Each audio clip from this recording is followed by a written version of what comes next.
Assalamualaikum warahmatullahi wabarakatuh. Alhamdulillahirrahmanirrahim. Wassalatu wassalamu ala asyrofil anbiya'i wal mursalin Sayyidina wa nabiyina wa lana Muhammadin wa ala alihi wa sahbihi wa alihi baiti ajmain amma ba'd.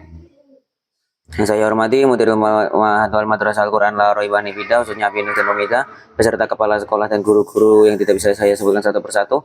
Pada pagi hari ini saya akan mempresentasikan tentang materi IPA kelas 10, yaitu tentang hakikat biologi. Oke. Jadi mengenai hakikat biologi, kita bahas mengenai biologinya dulu. Untuk biologinya itu terdiri dari berasal dari bahasa Yunani, yaitu bios yang artinya hidup dan logos yang artinya ilmu.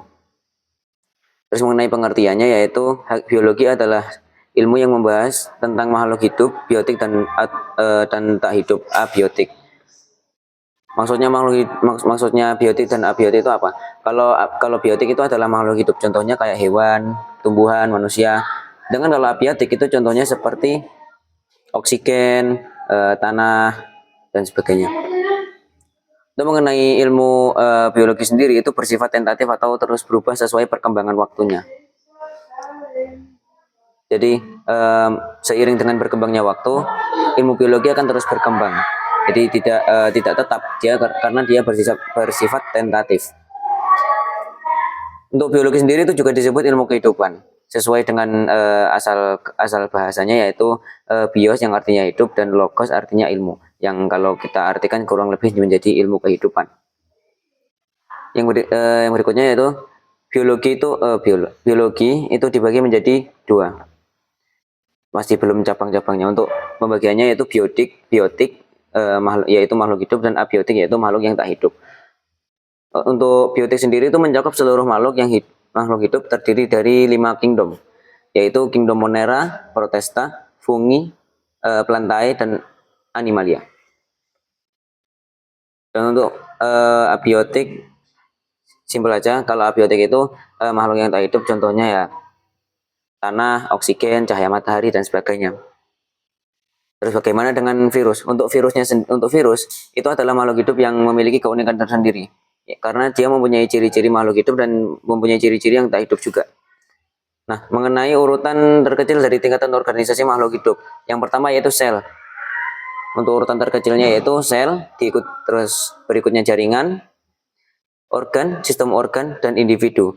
Nah, dari 5 urutan terkecil ini sudah adalah manusia. Untuk yang ke atasnya yaitu populasi, yaitu kumpulan dari makhluk-makhluk itu, lalu komunitas, lalu ekosistem, lalu biosfer. Untuk biosfer sendiri itu adalah kumpulan terbesarnya, yaitu satu bumi. Untuk cabang biologinya di materi yang saya bahas ini ada 10 pembagian. Yaitu yang pertama mikrobiologi, yaitu membahas makhluk hidup yang bersifat renik atau hanya bisa dilihat oleh menggunakan alat mikroskop. Yang kedua yaitu botani, ilmu tentang tumbuhan, dan berikutnya zoologi, ilmu tentang hewan, sitologi tentang sel, fisiologi tentang proses dan fungsi tubuh, evolusi, asal-asal kehidupan dari waktu ke waktu, jadi sifatnya berkembang, morfologi, ya tentang struktur atau bentuk luar suatu organisme, ornitologi, burung, virologi, virus, bakteriologi, bakteri. Jadi itu tadi adalah 10 cabang biologi beserta penjelasannya. Mengenai peran biologi sendiri dalam kehidupan kita, yaitu contohnya dari pertanian. Dari pertanian sendiri itu mengenai ilmu biologi, peran biologi di bidang pertanian, yaitu kita bisa mengetahui bibit unggul padi-padi yang bisa panen lebih dari 1 kali dalam setahun. Jika dari peternakan itu bisa meningkatkan kualitas pakannya untuk meningkatkan kualitas hewan ternak itu sendiri.